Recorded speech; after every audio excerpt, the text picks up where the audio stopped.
Информативен блок на Слободен печат за денеска. Моето име е Александра Вуксановиќ. 9 април.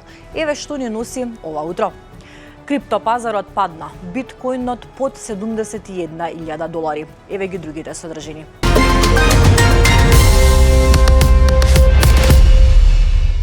Либан прогласи ден на жалост за жртвите од израелските напади во кои над 200 луѓе загинаа, над 800 беа ранети.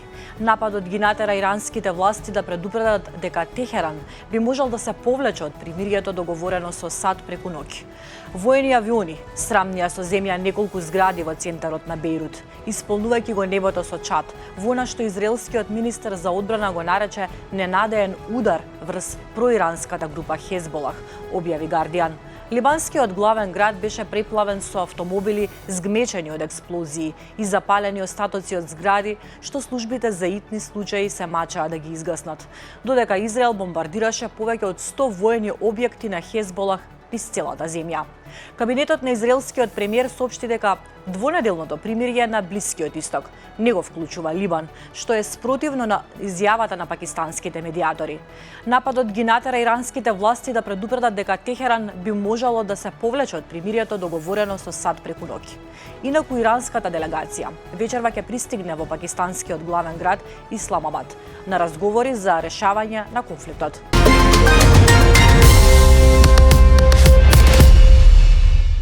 Иран не наразбра.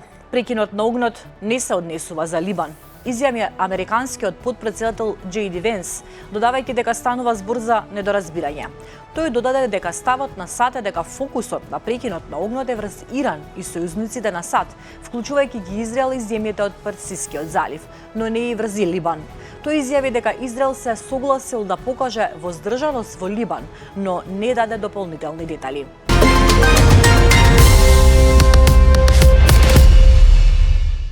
Иран објави насоки за пловидба како да се избегнат мини во Ормунскиот теснец. Бродовите што планираат да поминат низ Ормунскиот теснец треба да користат алтернативни патишта за да ги почитуваат принципите на поморската безбедност и да бидат заштитени од можен контакт со морски мини. Ова се наведува во соопштението на корпусот на иранската исламска револуционерна гарда. Во соопштението се наведени и алтернативни патишта, заедно со мапа што ги покажува. Бродовите што влегуваат во Оманското море треба да пловат северно од островот Ларак, а потоа да продолжат кон Персискиот залив.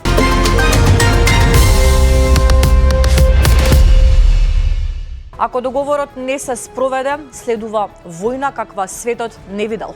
Американскиот претседател Доналд Трамп упати сериозна закана дека ќе следи жестока војна ескалација доколку не се спроведе целосно договорот со Иран, нагласувајќи дека американските сили остануваат во состојба на целосна борбена готовност. Во објава на социјалната мрежа Truth Social, Трамп порача дека сите американски бродови, авиони и воен персонал ќе останат распоредени во и околу Иран, опремени со дополнително оружје и муниција, се додека договорот не биде целосно имплементиран. Тој предупреди дека доколку тоа не се случи, ќе започне пукање, посилно од било што во светот досега го видел, иако оцени дека такво сценарио е малку веројатно.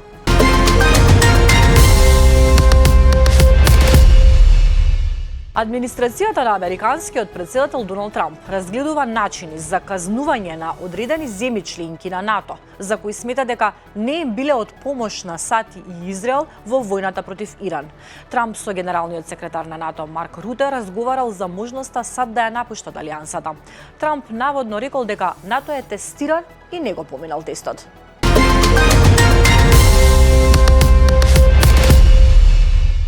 Од домашните настани издвојуваме.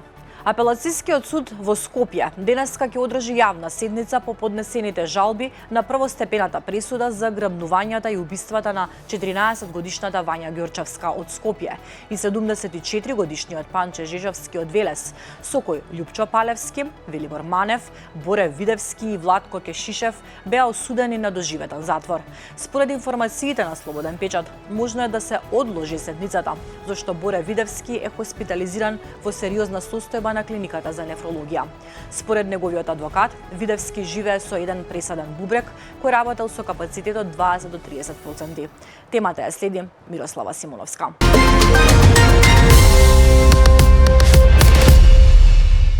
Дел од родителите на загинатите деца од Кочани утрово пристигнаа пред судска медицина, каде што бараат средба со директорот. Родителите велат дека и покрај бројните дописи и барања до институциите, немаат добиено клучни резултати од обдукцијските и токсиколошки анализи, вклучително дали биле земени биолошки примероци или дали е испитувано присуство на отровни супстанции.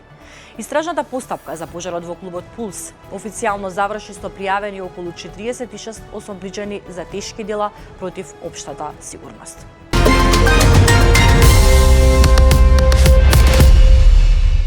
Софија ги зачести заканите, бугарски европратеник најави ново вето за Македонија.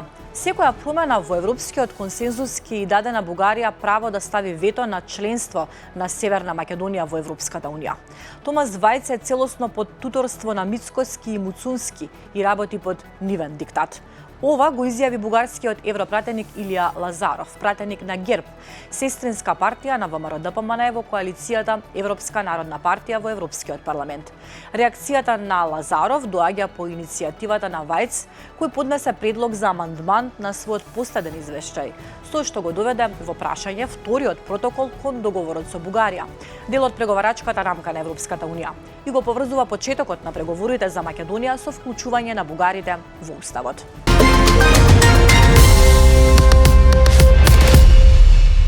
Македонија ќе купува течен природен газ од Америка.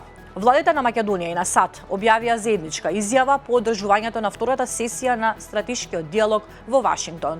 Договорот вклучува купување течен природен газ од САД, воспоставување на едношалтерски систем за извозот и инвестиции од САД, заедничката посветеност кон колективната безбедност на НАТО, зголемување на трошоците за одбрана од 5% од БДП до 2035 година, при што Македонија се обврзува да даде донација во рамки на списокот на приоритетни потреби на Украина.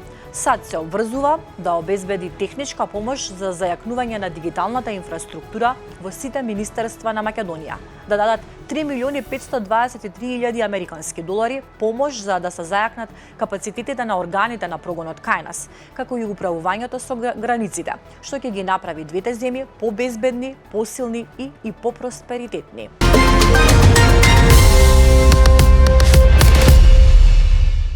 Црвено-портокалови купишта со канцероген арсен зјаат на отворено кај селата Лојане и Ваксинце, но и близу пругата кај преминот Табановце.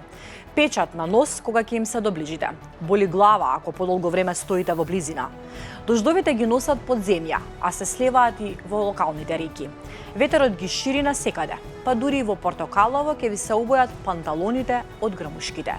Воедно со арсен и антимон се загадени почвите и водите. Ова е секојдневие за неколку илјади жители од липковските села. Додека локалците од липковските села бараат спас за долгогодишниот проблем Лојане, вчера индиректно го актуализираше премиерот Христијан Мицкоски со тоа што најави нов рудник на антимон во кривопаланичкото село Луке, како дел од стратешкиот диалог со САД. Темата е на Бојан Шашавски.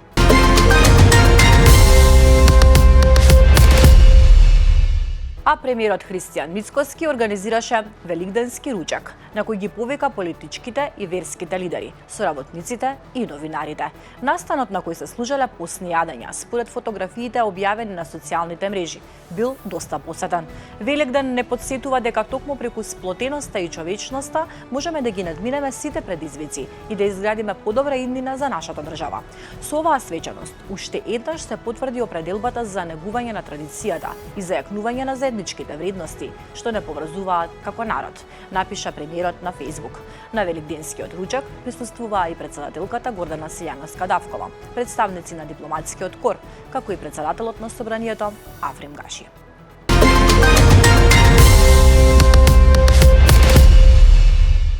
Денеска е Велики четврток, ден кога се одбележуваат настаните што се случиле пред да тргне спасителот на доброволните страданија.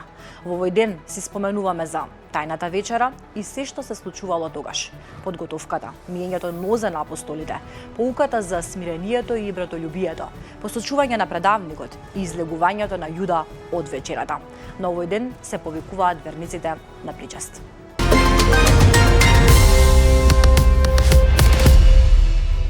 И за крај метео. Времето денеска ќе биде сончево со мала до умерена облачност. Ќе дува умерен, а наместа дожд по Вардарието повремено засилен ветер од северен правец. Максималната температура ќе достигне од 12 до 20 степени. Како што соопшти УХМР, следува период на променливо облачно време со сончеви периоди во текот на денот.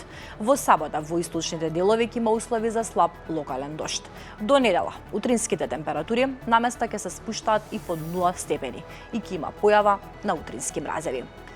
Гледавте вести, ви благодарам на довербата. Повеќе содржини побарајте на slobodnpečat.mk и секако продолжете да се информирате преку профилите на Facebook и на Instagram на Слободен печат.